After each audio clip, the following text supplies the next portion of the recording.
ಗೋವಿಂದ ಸ್ವಾಮಿಯವರಿಂದ ಉದ್ಘಾಟನಾ ಪರ ಮಾತುಗಳು.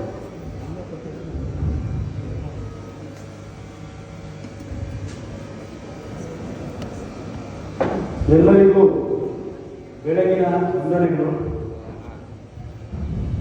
ದೇಸಿ ಸಂಸ್ಕೃತಿ ಸೌರಭ ಹೆಸರು ಕೇಳೋದಕ್ಕೆ ಏನೋ ಒಂಥರ ನಮ್ಮತನ, ನಮ್ಮ ಊರು, ನಮ್ಮ ತಾಯಿ, ನಮ್ಮ ಮನೆ ಊಟ, ನಮ್ಮ ಶಾಲೆ, ಅದರದೊಂದು ಆತ್ಮೀಯತೆ ಎಂದು ಕಾಣುತ್ತೆ.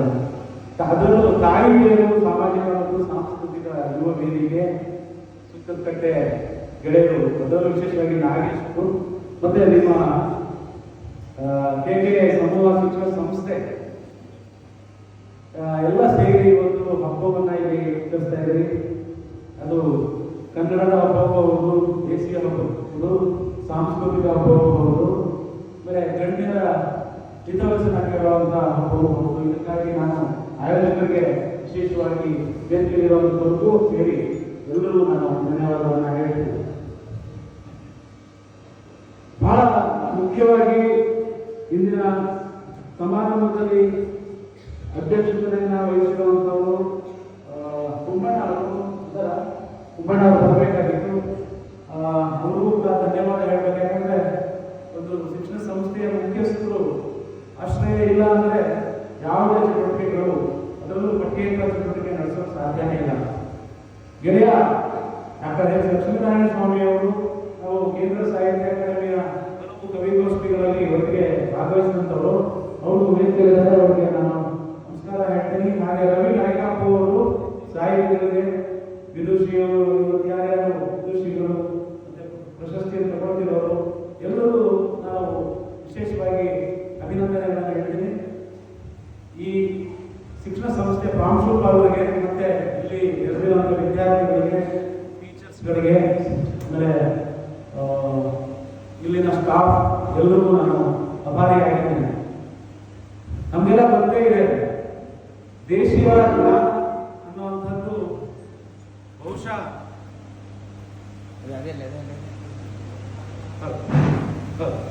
ದೇಶೀಯ ಜ್ಞಾನ, ಜಾನಪದವನ್ನೇ ನಾವು ದೇಶೀಯ ಜ್ಞಾನ ಅಂತ ಹೇಳಿ ಕರಿತೀವಿ. ಅದನ್ನ ಇಂಗ್ಲಿಷ್ನಲ್ಲಿ ಫೋಕ್ಲೋರ್ ಅಂತ ಹೇಳ್ತೀವಿ. ಫೋಕ್ ಅಂದ್ರೆ ಜನಪದ, ಲೋರ್ ಅಂದ್ರೆ ಜ್ಞಾನ ಅಂತಾನೆ ನಾವೆಲ್ಲ ಪರಿಭಾವಿಸ್ಕೊಂಡು ಬಂದಿದ್ದೀವಿ ದಿನ. ಅಂದ್ರೆ ಒಂದು ರೀತಿಯಲ್ಲಿ ನಮ್ಮ ಪರಂಪರೆಯಲ್ಲಿ, ಸಂಪ್ರದಾಯದಲ್ಲಿ, ಆಚರಣೆಯಲ್ಲಿರುವಂತಹ ಒಂದು ಪ್ರಜ್ಞೆ, ಅದನ್ನೇ ನಾವು ಜ್ಞಾನ ಅಂತ ಕರೀತೀವಿ.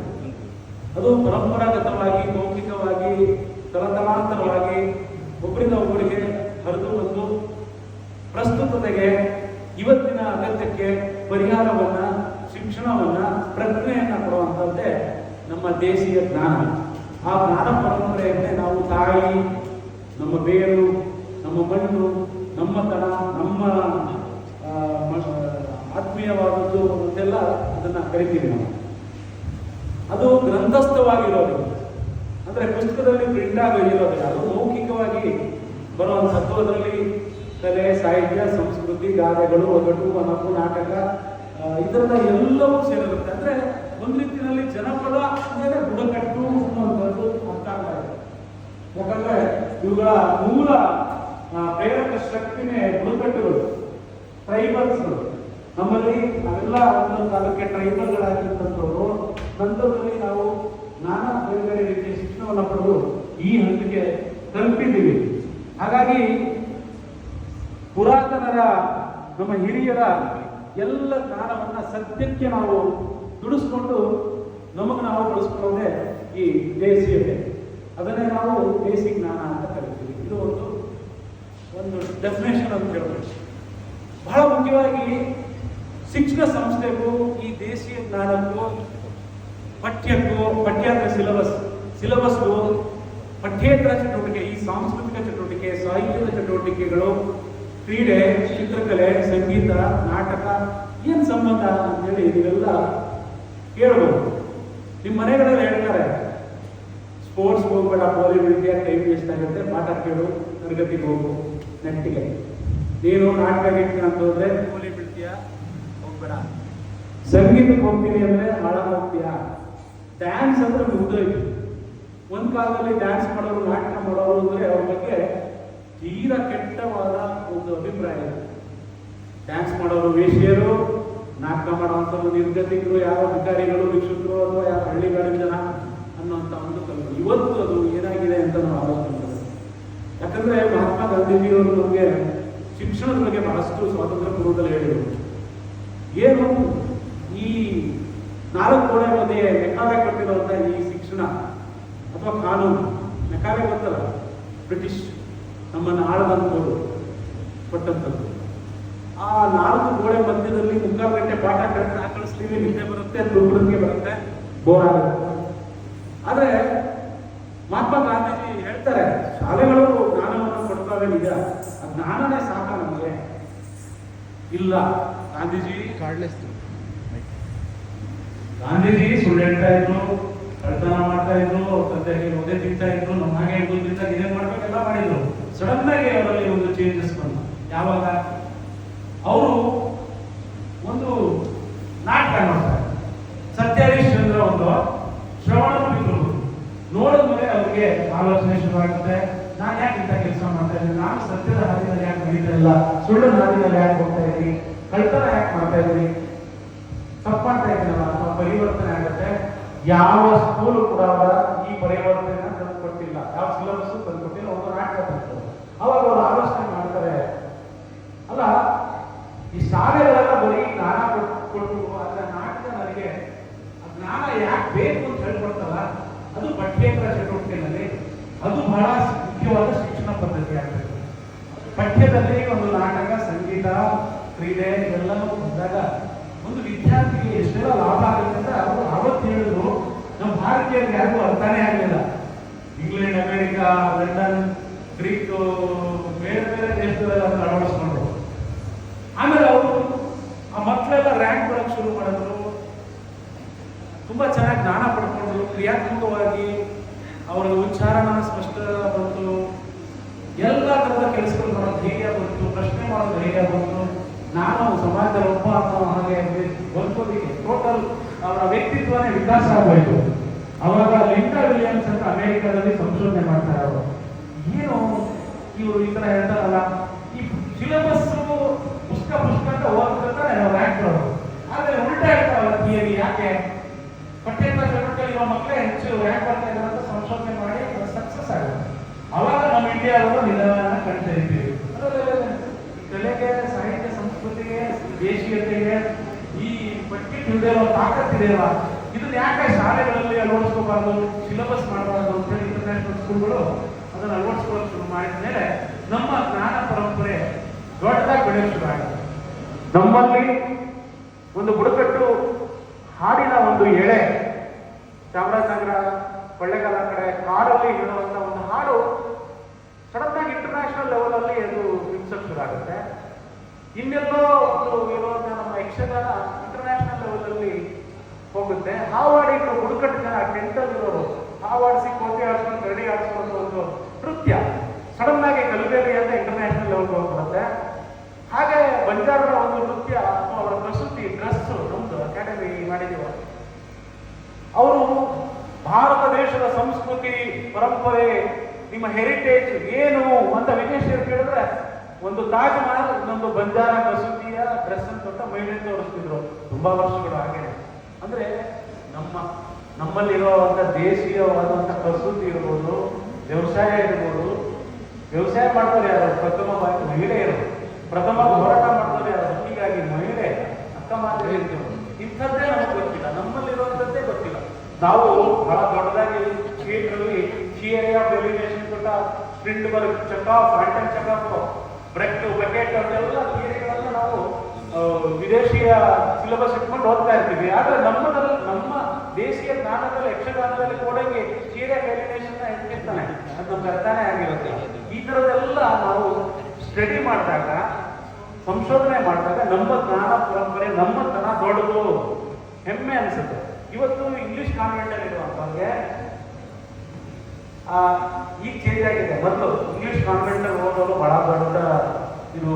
ನಾವೆಲ್ಲ ಸೆಂಟ್ ಜೋಸೆಫ್ ಕಾಲೇಜಿಂದ ನಡ್ಕೊಂಡು ಹೋಗ್ತಾ ಇದ್ವಿ ಕುಟುಂಬದಲ್ಲಿ. ನಮಗೆಲ್ಲ ಮೆರಿಟ್ ಇತ್ತು, ನಮ್ಗೆ ಹಾಸ್ಟೆಲ್ ಸಿಗಲ್ಲ ಅಂತ ಗೌರ್ಮೆಂಟ್ ಕಾಲೇಜ್ ಸೇರ್ತಾ ಇದ್ವಿ. ಸೆಂಟ್ ಜೋಸೆಫ್ ಅಲ್ಲಿ ಸೀಟ್ ಸಿಕ್ಕಿಲ್ಲ ಹೋಗ್ಲಿಲ್ಲ ನಾವು.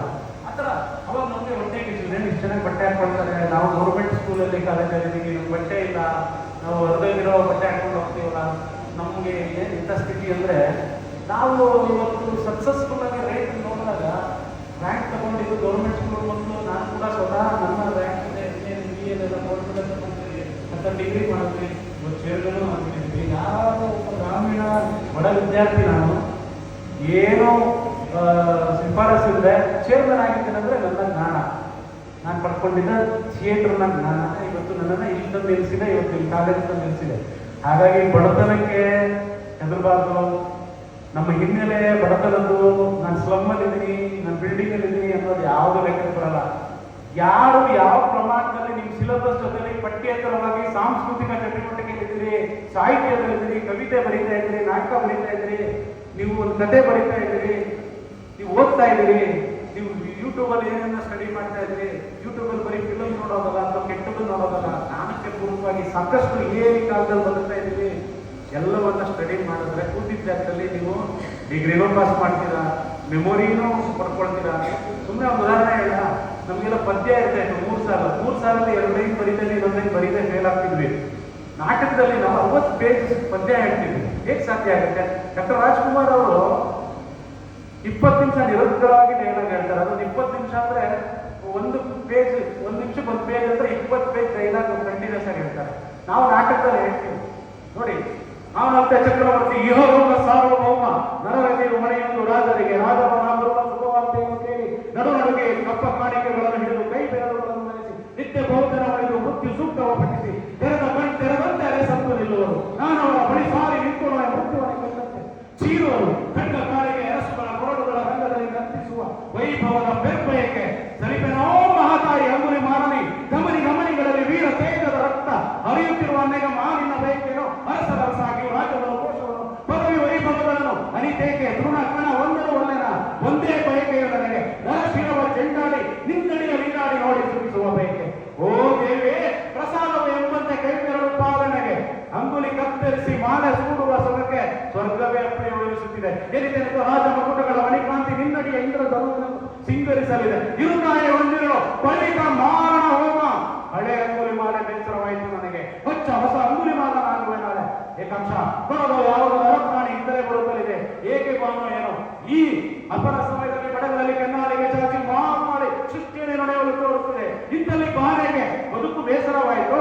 ಓ ಸಾಹಸ ಹೆಚ್ಚಿರಲು ಸುಲಭದಲ್ಲಿ ಮರಣವನ್ನು ಕಾಣದಂತೆ ಇವನು. ಏ ಮನುಜ ಅಲ್ಲೇ ನಿಲ್ಲೋ. ಗೌತಮ ಬುದ್ಧ, ಮಗು ನಾನು ನಿಂತೇ ಇರುವೆನು, ನೀನಿನ್ನೂ ನಿಂತಿಲ್ಲ ಅಂತ.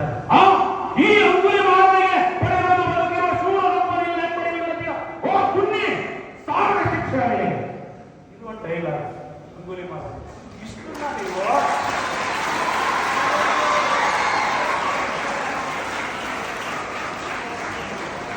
ಇಷ್ಟನ್ನ ನೀವು ಹೇಳ್ತೀರಿ ಅನ್ನೋದಾದ್ರೆ ಇಷ್ಟೇ ಪಾಠವನ್ನ ಕೇಳಿ ನೀವು ಬರೆಯೋ ತಾಕತ್ತು ಬರುತ್ತೋ ಇಲ್ವಾ? ಬರುತ್ತೋ ಇಲ್ವೋ?